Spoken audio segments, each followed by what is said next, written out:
वर्धमान नामक शहर में एक बहुत ही कुशल व्यापारी दंतिल रहता था। राजा को उसकी क्षमताओं के बारे में पता था, जिसके चलते राजा ने उसे राज्य का प्रशासक बना दिया।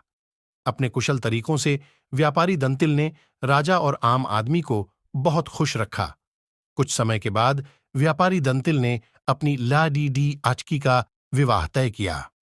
इस उपलक्ष्य में उसने एक बहुत बड़दिहे भोज का आयोजन किया। इस भोज में उसने राज परिवार से लेकर प्रजा तक सभी को आमंत्रित किया। राजघराने का एक सेवक जो महल में झाड़ू लगाता था, वह भी इस भोज में शामिल हुआ, मगर गलती से वह एक ऐसी कुर्सी पर बैठ गया जो केवल राज परिवार के लिए रखी हुई थी। सेवक को उस कुर्सी पर बैठा देखकर व्यापारी दंतिल को गुस्सा आ जाता है और वह सेवक को दुत्कार कर वह वहां से भगा देता है। सेवक को बड़ी शर्मिंदगी महसूस होती है और वह व्यापारी दंतिल को सबक सिखाने का प्रण लेता है। अगले ही दिन सेवक राजा के कक्ष में झाड़ू लगा रहा होता है।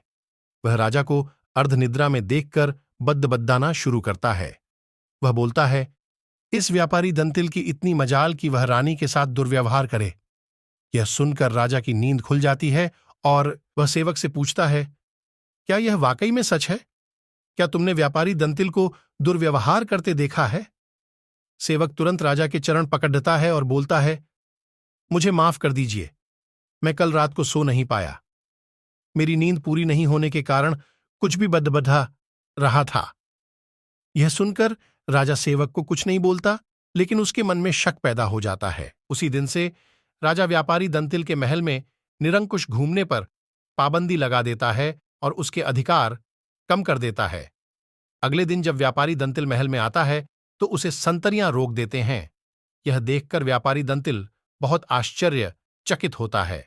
तभी वहीं पर खड़ीडिड्यापा हुआ सेवक मजे लेते हुए बोलता है, अरे संतरियों, जानते नहीं ये कौन है? बहुत प्रभावशाली व्यक्ति हैं जो तुम्हें बाहर भी फेंकवा सकते हैं, ठीक वैसे ही जैसा इन्होंने मेरे साथ अपने भोज में किया था।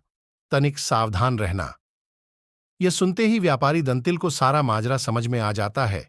वह सेवक से माफी मांगता है और सेवक को अपने घर खाने पर बुलाता है। व्यापारी दंतिल सेवक की खूब आवभगत करता है।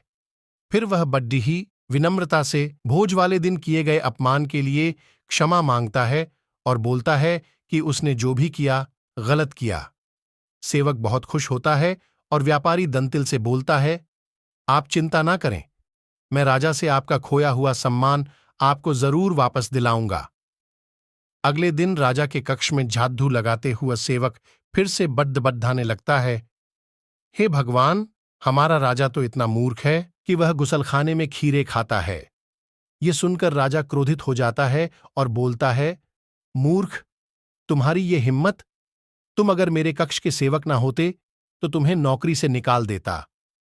सेवक फिर राजा के चरणों में गिर जाता है और दोबारा कभी ना बड्ढाने की कसम खाता है। राजा भी सोचता है कि जब यह मेरे बारे में इतनी गलत बातें बोल सकता है तो इसने व्यापारी दंतिल के बारे में भी गलत बोला होगा। राजा सोचता है कि उसने बेकार में व्यापारी दंतिल को दंड दिया। अगले ही दिन राजा व्यापारी दंतिल को महल में उसकी खोई प्रतिष्ठा वापस दिला देता है। सीख, व्यक्ति बड़ा हो या छोटा, हमें हर किसी के साथ समान भाव से ही पेश आना चाहिए।